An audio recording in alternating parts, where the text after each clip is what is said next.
सिंधु जे क़दीम सभ्यता मां गंजे टकर जा असासा सिंध जो सरमायो रहिया आहिनि। गंजो टकर सदियुनि खां पंहिंजे ख़ूबसूरत जाबरू इलाइक़े हुजण सां गॾु सिंध जे तारीख़ी मागनि जो मर्कज़ रहियो आहे। सिंध जे तारीख़ी उञाणनि में गंजे टकर ते मौजूदु असासा सिंधु माथिरीअ जे सुधरण जे ठुल बि गंजे टकर जो असासो रहियल आहे, जंहिंमें क़दीम ज़माने जे बुद्ध मज़हब सां तइल्लुक़ रखंदड़ हिंदू यात्री पंहिंजे मज़हबी अक़ीदे तौरु गंजे टकर जे सईदपुर वारे टकर ते मौजूदु सुधरण जे ठुल ते अची गॾु थी काफ़िलनि जी सूरत में हिंगलाज ॾांहुं सफ़र शुरू कंदा हुआ। हिंदू मज़हब में हिंगलाज जो तस्वर अक़ीदे तौरु सम्झो वञे थो, जंहिंमें सिंध समेत सिंध ऐं दुनिया जे मुख़्तलिफ़ इलाइक़नि मां हिंदू यात्री हिंगलाज अची पूॼा पाठ करण खे तरजीह ॾींदा आहिनि।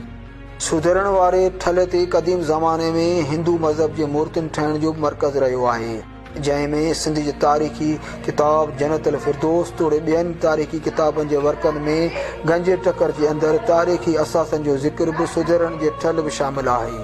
जिते मूर्तियूं ठही सिंध ऐं हिंद में उन्हनि जो प्रचार सां गॾु हिंदू मज़हब जा यात्री पंहिंजे इलाइक़े ॾांहुं मूर्तियूं खणी रवाना थींदा हुआ।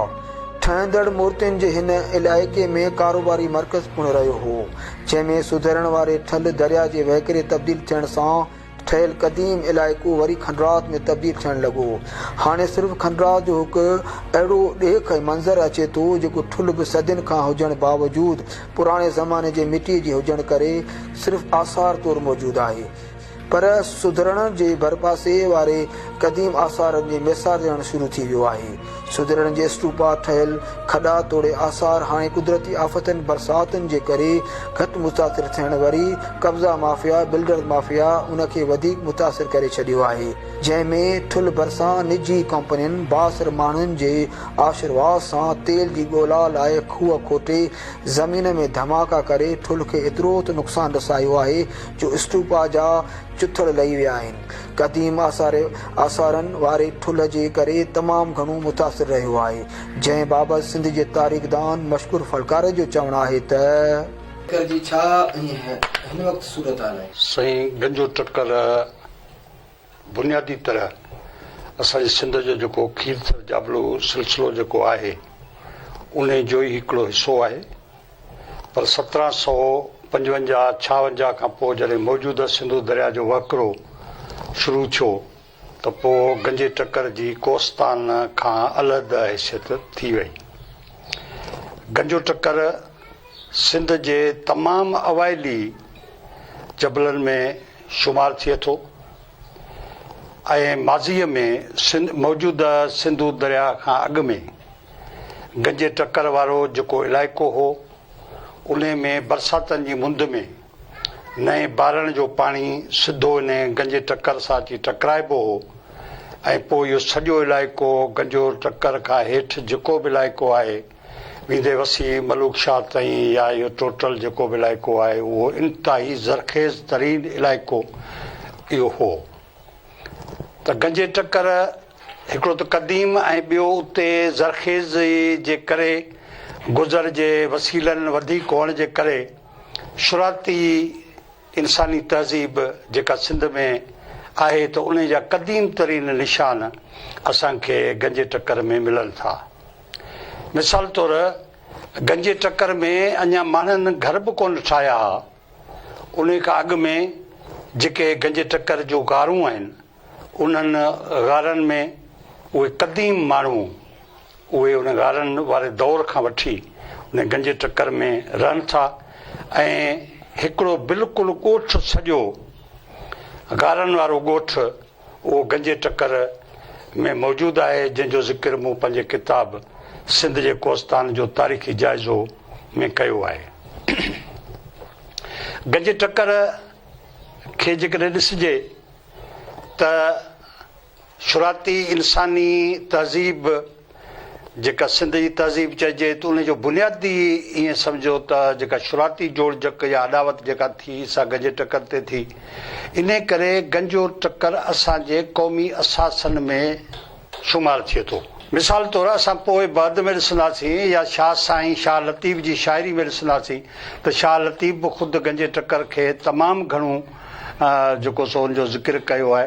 त गंजे डूंगर गाम जी पेई जिन परख वाचे सभु वर्क लोचे लाहूती थिया। या गंजे डूंगर गाम जी पेई जिन परूड़ छॾे सभु ज़रूर लोचे लाहूती थिया। त इन्हनि बैतनि मंझां ई गंजे टकर जे उन्हनि तारीख़ी असासनि जी अहमियत जी ख़बर पई थी। तंहिंखां पोइ असां ॾिसंदासीं त मज़हबी हिसाब सां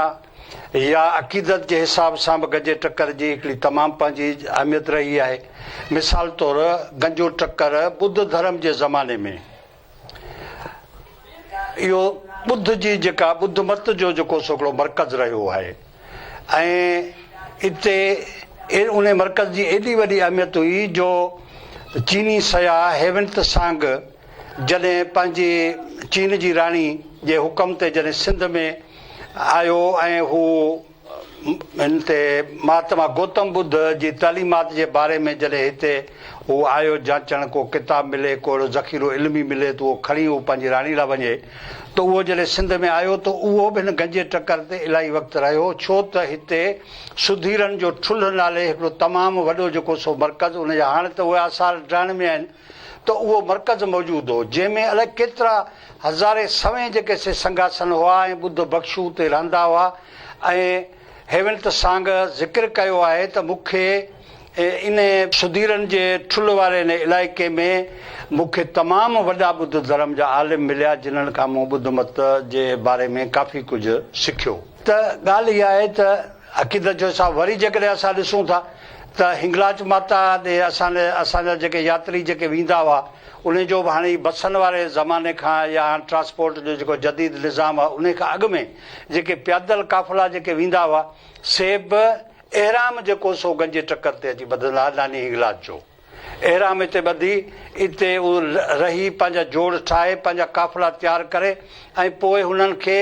सफ़र जे सूंहें लाइ सूंहुं हिकिड़ो खपंदो हो, उहो सूंहुं हिते ई गंजे टकर तां हुननि खे मिलंदो हो ऐं हिते सूंहां बि अची गॾु थींदा हुआ, माण्हू बि गॾु थींदा हुआ ऐं पोइ उहो सूंहुं उन सॼे काफ़िले खे वठी हिंगलाज वेंदो हो जंहिंखे बोराऊ चवंदा हुआ उन ज़माने में। बोराऊ माना सूंहुं, उहो सूंहुं जेको हिंगलाज माता ते वठी वञे। त उन बोराऊ जो बि शाह साईं पंहिंजी शाइरी में ज़िक्र कयो आहे। ख़ुदि शाह साईं जेको हिंगलाज माता ते जेको वियो हो जोगियुनि ऐं सामियुनि सां गॾिजी सो बि हिन गंजे टकर खां ई उहो जेको सो ओॾे वियो हो हिंगलाज देवी ॾे। त हाणे उनजी तमामु हर लिहाज़ खां यानी मज़हबी लिहाज़ खां बि असां ॾिसूं या अक़ीदत जे हिसाब सां ॾिसूं या तारीख़ी असां असासे जे हिसाब सां ॾिसूं त गंजो टकर इंतिहाई अहमियत रखंदड़ हिकिड़ो टकर आहे या जाबलू सिलसिलो आहे। गंजे टकर में मूं जॾहिं तहक़ीक़ात में कई जॾहिं कोस्तान जे हवाले सां त मूंखे गंजो टकर तमामु घणो शाहूकार नज़र आयो ऐं उते मूं क़दीम आबादियूं, क़दीम इंसानी आबादियूं ऐं लोह जी उते सनत, माना ईअं सम्झे त उते को लोहारनि जा वॾा के कारखाना या वॾो को सनती मर्कज़ जेको सो गंजे टकर ते मूंखे नज़र आयो, छो त उते लोह जा ज़रात तमामु घणा हुआ। इवन एतिरे क़दुरु उनजो असरु आहे जो गंजे टकर ते जेके फासिल्स मिलनि था उहे बि लोही फासिल्स मिलनि था, यानी उन्हनि जो रंग जेको आहे सो लोह जे रंग जहिड़ो आहे। न त आम फासिल्स जो रंग मिटी जहिड़ो या पथर जहिड़ो हूंदो आहे, पर गंजे टकर ते कुझु मूं अहिड़ा बि फासिल्स ॾिठा जिन जो रंग लोही हो। त इहा तमामु वॾी जेका सा ॻाल्हि आहे, हिकिड़ी मुनफ़रद ॻाल्हि आहे। हाणे सूरत हाल इहा आहे त जहिड़े नमूने सां असांजे सिंध में ॿिया त सभु ज़रिया लुटिजी विया हलिया ऐं इहो जाबलू सिलसिला ई हुआ जिन सिलसिलनि ते इंसानी हथ चुरांद घटि हुई, जंहिंजे करे उते असांजा इहे क़दीम असासा हेसि ताईं सलामत रहिया, फासिल्स सलामत रहिया, काफ़ी शयूं जेके सलामत रहियूं, क़दीम क़िला, क़दीम ॻोठ, क़दीम तहज़ीबूं, क़दीम ड्रेम ऐं बैराज, उहे सभु असांखे जेके से उते गंजे टकर में असांखे मिलिया या पूरे कोस्तान में खीरथर जाबलू सिलसिले में असांखे मिलिया। मूं पंहिंजी तहक़ीक़ी सफ़र में उहो जेको सो लिखियो आहे पंहिंजी किताब में। त उहे सभु शयूं इन ई करे उते मौजूदु हुयूं ऐं उते शुराती असांखे इंसानी आबादी जा ओञाण असांखे को तराश ते मिलिया या असांखे गंजे टकर ते जेके शुराती इंसानी आबादी जा जेके निशान मिलिया, उहे निशान के हज़ारे लखे साल पुराणा आहिनि। हाणे उहे हज़ारे लखे साल पुराणा जेके असांखे असासा उते मिलिया उहो इन करे मिलिया त उते इंसानी हथ चुरांद घटि हुई इन जाबलू सिलसिलनि ते, पर हाणे इन जाबलू सिलसिलनि ते हथ चुरांद तमामु घणी वधी वई आहे। असां वटि जेको जेका माफ़ियाऊं आहिनि उन्हनि माफ़ियानि इलाइक़नि जा इलाइक़ा उन कोस्तान जा जेके से वालारणु शुरू कया आहिनि, मक़ामी माण्हुनि खे उते ललाइणु शुरू कयो आहे। ताज़ो आउं तव्हांखे ॿुधायां त मीटिंग स्टेशन वटि जेको हिकिड़ो तमामु वॾो तारीख़ी हिकिड़ो क़िलो आहे जेको सॼो पिंड पाण थियलु आहे ऐं उहो तमामु दुनिया जो वॾे में वॾो डिघो क़िलो आहे ऐं मूं हुन ते रिसर्च कई पे ऐं 60 किलोमीटर ताईं आउं उनखे मापे चुको आहियां, अञा उहो वञे पियो। यानी इहो तमामु घणो वॾो क़िलो जेको सो साबित थींदो, जेको हिकिड़ी वॾी डिस्कवरी साबित थींदो। गंजे टकर जे तारीख़ी जो सिलसिलो जारी आहे, जंहिंमें गंजे टकर जे तारीख़ जे अंदरि किताबनि में अलॻि अकथियूं पिणु गंजे टकर जे जाबरू इलाइक़े सां मुंसब कयूं वञनि थियूं, जंहिंमें हिन जाबरू इलाइक़े जे अंदरि क़दीम ओलाई दौर जे अंदरि इंसान पंहिंजी शुरूआती मरले में गारनि जे अंदरि पाण खे महफ़ूज़ रखंदो हो। मौसमनि जे तब्दील थियण सां गॾु पंहिंजे रहणी कहणी पिणु तब्दील कंदो रहंदो हो, जंहिं बाबति सिंधी ॿोली जे नाले वारे लेखक अदीब एज़म भट्टी जो चवणु आहे त गंजो टकर सिंध जो तमामु वॾो असासो आहे। उन गंजे टकर सां ई जेके आहिनि केतिरा ई जेके आहिनि आसार आहिनि, जंहिंमें पंहिंजो शुद्ध सॾेरण बि आहे। अहिड़ा एतिरा केतिरा ई जेके माना उन सां लॻनि था। कीअं था ॾिसो त उनजी केतिरी जेका माना हींअर नुक़सानु पियो थिए, गंजो टकर खे नुक़सानु पियो थिए, उते बिल्डर माफ़िया उनखे रेती चुनी में इस्तेमालु पिया कनि, कटिजी वियो आहे। गंजो टकर असल में पंहिंजी तारीख़ी अहमियत ऐं अफ़ादियत जे हवाले सां असां वटि मुख़्तलिफ़ तारीख़ी दौरनि में हिकिड़ी मुनफ़रिद हैसियत रखंदो रहियो आहे। पोइ उहो ॿुध जो दौरु हुजे, तोड़े जो अंग्रेज़नि जे दौर ताईं गंजे टकर जी हिकिड़ी पंहिंजी तारीख़ी अहमियत रही आहे। ऐं आउं सम्झां थो गंजे टकर में क़दीम आसारनि जे हवाले सां बुदका जे टकरनि खां वठी खोड़ फारियूं इन ताईं जो गंजे टकर ते खुफ़िया क़िस्म जूं गारूं पिणु हथ कयूं हुयूं, जिन जो हाणे ॼण त वजूद ई ख़तमु थी चुको आहे। ऐं हिन जी तारीख़ी अहमियत ऐं अफ़ादियत उन हद ताईं वधियल रही जो मज़हबी हवाले सां असां वटि हिकिड़ी आम कहावत आहे, गंजो वलियुनि जो मंजो। त वलियुनि जो हिकिड़ो वॾो अंग, वॾो तादाद उते मौजूदु रहियो आहे। उहो ई सबबु आहे जो हिन दौर खां पहिरीं बि ॿुध जे दौर में बि हितां खां हिंगलाज ऐं द्वारका जे तरफ़ जेके मज़हबी जथा वेंदा हुआ पंहिंजे इबादती रस्मुनि जे हवाले सां, उन्हनि जी हिकिड़ी पंहिंजी अलॻि ऐं मुनफ़रिद तारीख़ आहे। दुनिया जे मुख़्तलिफ़ अंग्रेज़ सियाहनि खां वठी असांजे सिंध जे क़दीम आसारनि जे माहिरनि इश्तियाक अंसारी खां वठी MH पंवर ताईं खोड़ सारनि दोस्तनि उन्हनि जी तारीख़ी अहमियत ऐं अफ़ादियत खे हमेशह उजागर कयो आहे। पर बदकिस्मती सां 1947 खां पोइ जॾहिं हिन खिते जे अंदरि, हिन इलाइक़े जे अंदरि सनती ज़ोन क़ाइमु थियणु शुरू थिया, त हिन क़िस्म जा जेके क़दीम आसार हुआ उन्हनि जी भेल जो जेको हिकिड़ो न खुटंदड़ सिलसिलो आहे उहो शुरू थी वियो। उहो ई सबबु आहे जो फरमाइकार धुरियुनि तोड़े असांजे हुकूमती अख़्तियारनि उन्हनि समूरियुनि शयुनि खे नज़र अंदाज़ कंदे हिकिड़ी सनती यलगार जेका आहे उहा लागू करे छॾी। ऐं उन सनती यलगार में गंजे टकर जेको पंहिंजी तारीख़ी अहमियत ऐं अफ़ादियत रखंदड़ हिकिड़ो ख़ूबसूरत सियाहती माॻ हो। तोड़े जो सॼी दुनिया में जाबलू सिलसिला जेके बि आहिनि या हिन क़िस्म जूं जेके सियाहती पॉइंटूं आहिनि, सियाहती जेके माॻ आहिनि या सियाहती जेके मकान आहिनि, उन्हनि खे सॼी दुनिया प्रोमोट करे उन्हनि मां पंहिंजो नाणे जा ज़ख़ीरा पैदा करण जी कोशिशि कंदी रही आहे। पर असां सां वेधन इहो आहे त असां पंहिंजे सियाहती माॻनि खे, पंहिंजे क़दीम आसारनि खे न रुॻो इनफ़रादी तौर ते पर इज्तमाही तौर ते असां उन्हनि जी हौसला शिकनी कंदे उन्हनि जी तबाही ऐं बर्बादी जो सामान मुहैया कंदा रहिया आहियूं। इहो ई सबबु आहे जो हिन वक़्तु हिन सनती यलगार में न रुॻो इंडस्ट्रीज़ खां वठी पर असांजा जेके बिल्डर हज़रात आहिनि उहे बि हुकूमती सरपरस्ती में गंजे टकर जी जेका भेल करे रहिया आहिनि। ऐं नथो सम्झां त उन में रुॻो को असांजो सनती ज़ोन या असांजो बिल्डर माफ़िया शामिल हुजे, पर आउं सम्झां थो त गंजे टकर जी जेका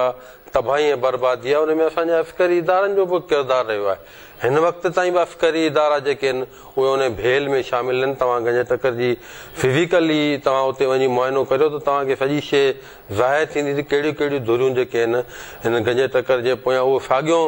जेको तरीक़ो रवा रखियो पियो हुजनि जेको असांजो माज़ी में कारूंजर सां जारी रहियो आहे। आउं सम्झां थो अहिड़े क़िस्म जी जेकॾहिं यलगार जारी रही त हीउ असांजो हिकिड़ो क़दीम तारीख़ी अहमियत वारो जेको जाबलू सिलसिलो आहे उहो कुझु सालनि खां पोइ पंहिंजी तारीख़ी अहमियत ऐं अफ़ादियत विञाए वेरंदो। जाबरू इलाइक़े गंजे टकर खे शाह लतीफ़ पंहिंजे शाइरी में पिणु घणी अहमियत ॾिनी आहे। शाह जे रिसाले में गंजे टकर खे जेके शाइरी ज़रिए अहमियत ॾिनी वई आहे, जंहिंमें गंजे टकर जे असासनि खे पंहिंजे शाइरीअ में जेका अहमियत ॾिनी वई, उन में शाह लतीफ़ जे बैतनि जे ॼाण रखंदड़ प्रोफेसर अदीब डॉक्टर कादिर बख्श मंगसी जो चवणु आहे त जो डूंगर असांजो तारीख़ी जबल आहे। ऐं सम्झां थो त 1689 में लतीफ़ ॼाओ ऐं लतीफ़ जॾहिं बि भिट तां ईंदो हो त इन गंजे डूंगर ते घुमंदो हो ऐं इहो सफ़र कंदो हो। ऐं गंजो उन गंजे ते हुन जा काफ़ी जेके आहिनि से बैत आहिनि। जीअं चई त गंजे डूंगर गाम जो पयो जिन परो छॾे खेट खरो लोचे लाहूती थिया। त गंजे डूंगर में असांजा जेके पहाड़ी सॼी पहाड़ आहे उन ते कब्ज़ो थी रहियो आहे ऐं नोगो एरिया लॻी पई आहे। माण्हुनि खे उतां ज़ोरी ज़बरदस्ती लॾ पलाण कराई पई वञे, पंहिंजे घरनि मां लोधे कढियो पियो वञे, उन्हनि जा मालिकाणा हक़ उन्हनि खां खसिया पिया वञनि ऐं विख विख ते उन्हनि खे तंग कयो पियो वञे। त या त हुननि हिन में का मिल्कियत ॾिठी आहे, जीअं भिटाई चयो गंजे डूंगर गाम जी पई जिन परख वांचे सभु वरख लोचे लाहूती थिया। त हाणे इहो जेको जबल आहे उहो असांजो क़ीमती सरमायो आहे। कॾहिं कारूं झर ते कब्ज़ा पिया थियनि, कॾहिं बोलाड़ी वारे जबल ते कब्ज़ा पिया थियनि, कॾहिं कहिड़े रूप में कब्ज़ा पिया थियनि, पर हीउ जेको जबल आहे उहो असांजो मुकमिल सरमायो आहे जंहिंखे हिननि ते कब्ज़ो ॼमायो आहे। इहो न ॼमाइणु खपे। क़दीम जेके सिंधी ते वेठल आहिनि उन्हनि खे दरबदर न कयो वञे। इन लाइ असां सभिनी खे आवाज़ उथारणु खपे ऐं हुकूमत पंहिंजा पलीत जेके इक़दामात करे रही आहे उन सां अफ़रा तफ़री वधे पई, माण्हुनि में बेचैनी अचे पई ऐं असांजा जेके नुमाइंदा आहिनि उहे पूरे सरार ख़ामोशी में मुब्तला आहिनि। उन्हनि जे कन ते झूंब नथी सरे ऐं उनखे इहा ई ख़बर न आहे त असांजा सिंधी ताईं दरबदर थी रहिया आहिनि। उनखां अलावा ॿी जेका इन गंजे डूंगर में आहे ॻाल्हि, सो इन में कुदरती धातू लधाविया आहिनि ऐं उन धातुअनि ते हाणे माण्हू ऐं इस्टेब्लिशमेंट काह कई आहे त उहे पंहिंजे कब्ज़े में वठे ऐं जंहिंजो इतला सिंध गवर्नमेंट खे बि पूरो नथो मिले ऐं उते कंहिंखे वञण ई कोन पिया ॾियनि। इहा असांजी प्योर ख़ालिस असांजी प्रॉपर्टी आहे जंहिं ते राताओ लॻल आहे ऐं असांखे बाक़ाइदे इन ते तहरक में अचणु खपे ऐं पंहिंजे हक़नि जी हासिलात लाइ जिदोजहद करणु खपे। असांजी इहा जेका ख़ामोशी आहे इहा असांखे तबाह करे छॾींदी ऐं असां जेको चुप करे वेठा आहियूं इहा चुप असां सिंधी क़ौम लाइ हिकिड़ो नासूर आहे। असां सभिनी खे मुतहद थी इन गंजे डूंगर खे बचाइणो आहे। जेकॾहिं असां उनखे न बचाए सघियासीं त इहो चंद सालनि में कब्ज़ो थी वेंदो ऐं इस्टेब्लिशमेंट जे नाजाइज़ कब्ज़े में अची वेंदो ऐं पोइ असां खोखला रहिजी वेंदासीं ऐं हक़नि खां महरूम रहिजी वेंदासीं। ख़बर आहे त गंजो इनखे डूंगर इन जे करे चयो वियो आहे त इन ते का बि आबादी जेका वण टिण कोन्हे, तंहिंजे करे उहो गंजो ई गंजो आहे। जीअं ॿियनि जबलनि ते कारूं झर ते वग़ैरह उन्हनि ते वण थियनि था ऐं वण राय ऐं उन जाइ ते माना कमाई बि उनजी वधीक आहे, पर हीउ अहिड़ो जबल आहे जंहिं ते अक्सर वण नज़र ई नथा अचनि। हिन जे गंजे हुजण जो नालो इन जे करे पियो आहे। नंबर ॿी ॻाल्हि त हितां रेती बजरी ऐं बहितरीन पत्थर जेको मिले पियो उनखे ठेकेदार नीलाम करे रोडनि रस्तनि में कमु पिया आणीनि ऐं इहो पत्थर सस्तो नीलाम थी रहियो आहे ऐं इन जी को ख़ासि मुआवज़ो बि इन्हनि खे नथो ॾिनो वञे ऐं उतां बजरी हासिलु थिए पई, उहा बि कढी वञे पई ऐं इहा माण्हुनि जे हथ में अची वई आहे जंहिंजो असां सिंध गवर्नमेंट खे त को फ़ाइदो ई कोन्हे को ऐं उहे जेके आहिनि से इन ते पंहिंजो कंट्रोल नथा करे सघनि, न इनखे बचाए था सघनि, न वरी कंहिं पंहिंजो कम में आणे सघनि था ऐं अवाम धार परेशान लॻी पई आहे। इहो ई सबबु आहे जो इन ते हुकूमत पंहिंजा नज़रअंदाज़ करे छॾियो आहे। उन जे करे इहो ॾींहों ॾींहुं सिस्टम ख़राबु हली रहियो आहे ऐं उनखे बंदि थियणु खपे। गंजे टकर जो जाबलू इलाइक़े में केतिरे अरसे खां रिहाइश पज़ीर रहवासियुनि जी रहणी कहणी बि तमामु घणी मुश्किलातुनि में रहे थी। बरसाती मौसमनि जे अंदरि जाबलू इलाइक़े ते रहंदड़ माण्हुनि खे आसमानी बिजली जो घणो ख़ौफ़ रहे थो त वरी जाबलू इलाइक़े में पाणीअ जे नेरनि मां तेज़ वहिकरनि जे करे इंसानी जानियूं लातइदाद ज़ाया थियण जा केतिरा वाक़िया पेश अची चुका आहिनि। गर्मी तोड़े सर्दी में इंसानी हयाती अमल जो गुज़रान कीअं थिए थो, जंहिं बाबति इलाइक़े जे रहवासी ॻोठाणनि जो चवणु आहे त असांजो ॻोठ नूर मोहम्मद गोपांग जेको जाबलू इलाइक़े में आहे ऐं हिते कई ज़ख़ीरा आहिनि। हिते सभई अचनि सां पंहिंजो रुॻो ॾिसो आहे, हलिया सां वञनि। असांखे का बि हिते मुयसरु कुझु बि कोन्हे को, असांखे का बि हिते असांखे सहूलियत कोन्हे, पाणी जी सहूलियत कोन्हे को। ही गंजे टकर सां जाबलू इलाइक़ो आहे ऐं इन में असांजो जेको आहे सो पाणी लाइ असांखे तमामु तकलीफ़ आहे। ॿियो त असांजो हिकिड़ो डिस्पेंसरी आहे, उन में डॉक्टर हुजनि। इहा असां ते महिरबानी कई वञे। बरसाति पवे थी त रोड कोन्हे असांजो, तो को डिलीवरी थिए थी त पोइ सॼो ॾींहुं हिते गाॾियूं फाथियूं पियूं आहिनि। असांजो हुते को कई माण्हू मरी चुका आहिनि, को भलायो का दल, को एक्सीडेंट, को कीअं कई को बीमार, पर माना कंहिं ॻाल्हि जी सहूलियत कोन्हे। 50-60 साल थी विया आहिनि पर असांखे का बि हिते सहूलियत मौजूदु न आहे। न असांखे पाणी जी सहूलियत आहे, न असांखे हिते रोड जी सहूलियत आहे। ऐं तंहिंखां सवाइ जेको आहे सो असां हिते रहूं था पर असांखे सहूलियत का बि मौजूदु कान्हे का। हुकूमत का बि असांखे सहूलियत कोन ॾिनी आहे। वेहण जी टकर ते जबल ते वेठा आहियूं त का बि सहूलियत कोन्हे, न रोड, न रस्तो, न पाणी, न छाणी। असां का शइ कान्हे। तव्हां पाण ॾिसो वेठा, हिते का बि शइ कान्हे, सहूलियत असांखे का बि हुकूमत कान ॾिनी आहे। हिते जी आबादी तक़रीबन 300 घरनि ते मुश्तमिल आहे ऐं तंहिंमें वॾो ॻोठ आहे ऐं पाणी जी का बि सहूलियत मुयसरु न आहे ऐं तक़रीबन 2 किलोमीटरनि खां पाणी भरे हिते ईंदा आहिनि। DC डिस्पेंसरी जेका अॼु ताईं बिल्डिंग मौजूदु आहे पर उनमें अॼु न मेडिसन आहे, न दवाऊं आहिनि, न का सहूलियत ॻोठ वारनि खे मुयसरु आहे। ऐं उनखां अलावा हिते सुई गैस जूं लाइनूं वञनि थियूं ऐं हिते सुई गैस जी बि का बि सहूलियत मौजूदु न आहे ऐं कंहिं बि क़िस्म जी ॻोठ वारनि खे का बि सहूलियत मुयसरु न आहे। ऐं बस वारनि खे वज़ीर आला सिंध, गवर्नमेंट सिंध खे अपील थो करियां हिते रोड बि जी मरमत कराए ॾिनी वञे। उनखां अलावा DC डिस्पेंसरी जी सहूलियत ॾिनी वञे ऐं उनखां अलावा पाणी जी सख़्तु ज़रूरत आहे, जेका पाणी मुहैया कयो ॾिनो वञे। उहो तव्हांखे मूं ॿुधायो आहे पहाड़ी इलाइक़ो आहे ऐं हितां तक़रीबन जॾहिं बारिश थींदी आहे तॾहिं हिन में काफ़ी ॿूटियूं थींदियूं आहिनि फ़ाइदेमंद, यानी कि ॿूटियूं। उन्हनि में शुगर जी दवा बि थी सघे थी, ब्लड कैंसर जी बि थी सघे थी ऐं हीअ जेका खाजी वग़ैरह थींदी आहे इन जी दवाऊं बि हितां ड्रामा जो हिकिड़ो वण चयो वेंदो आहे जेको असांजे जबल मां पटे करे वेंदा आहिनि ऐं इनशाला फ़ाइदेमंद शइ आहे जबल असांजो। ऐं काफ़ी माज़ी खां वठी असां हिते जा रहवासी आहियूं। सिंधु माथिरी जे गंजे टकर जे तारीख़ी असासनि में मज़हबी इबादत गाहनि जो बि वॾो अंग अखर मौजूदु आहे, जंहिंमें गंजे टकर जे अंदरि इस्लाम जे अज़ीम सिपह सालार मौलाए काइनात हज़रत अली अलैहिस्सलाम जे क़दम मुबारकनि जो बि गंजे टकर ते हिकु अलॻि मुक़ाम ठहियलु आहे। त सिंध जे अज़ीम सूफ़ी बुज़ुर्ग निहाल शाह नूरी जो बि मक़बरो जबल जे चोटीअ ते ठहियलु आहे, जिते केतिरा ई अक़ीदतमंद पहिरें पंधु जबल ते चढ़ी दरगाह ते ज़ियारत जो शर्फ़ हासिल कंदा आहिनि। साॻे तरीक़े सां हिंदू मज़हब सां तइल्लुक़ रखंदड़ हिंदुनि जा मंदर बि अञा ताईं गंजे टकर ते तारीख़ी असासनि तौरु ठहियल आहिनि, जिते तारीख़ी असासनि में हिंदू यात्री अची पूॼा पाठ बि अञा ताईं कंदा रहंदा आहिनि। गंजे टकर पंहिंजे सूंह में बरसाती मौसम दौरान सावक सां पंहिंजे नवां रंग रूप जोड़े जबल ते आयल सियाहनि जो मर्कज़ रहंदो आहे, जंहिंमें हाणे बिल्डर माफ़िया जाबुल इलाइक़े मिटी, रेती ऐं चुन जे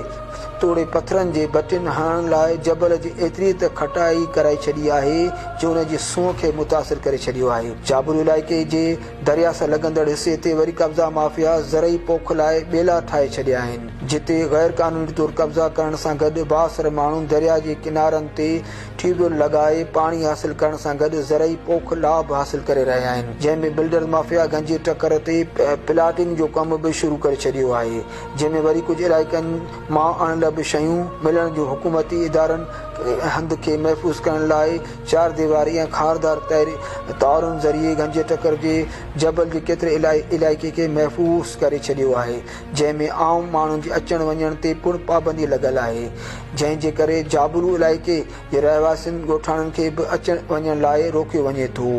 पर उन जे बावजूदि गंज टकर जो फितरी तौरु एतिरो त वॾो हिसो अञा ताईं मौजूदु आहे जेको फितरत जे हिन क़दीम सूंहं लाइ साबिया बणियल आहे। ज़रूरत हिन ॻाल्हि जी आहे त वफ़ाक़ी ऐं सूबाई सरकार जे अखिलाजी इदारनि तोड़े ॿियनि इदारनि खे सिंध जे हिन क़दीमी माउ गंज टकर जे असासनि खे वधीक तबाही खां बचाइण लाइ न सिर्फ़ अमली तौरु उफ़ा वठणु घुरिजनि, पर मुतबाह थियल तारीख़ी असासनि जी मालिकी करण सां गॾु जाबुलू इलाइक़े मां मिलंदड़ कुदरती वसीलनि जे लाभ हुकूमत जे क़ौमी मालियाती इदारे में महफ़ूज़ करे छॾणु घुरिजे त जीअं मुल्क जी तरक़ी ऐं ख़ुशहाली लाइ कुतब आणे सघिजे। कैमरामैन ख़ादम जिस कहण सां गॾु ग़ुलाम नबी कीरियो, KTN न्यूज़ टंडो मोहम्मद ख़ान।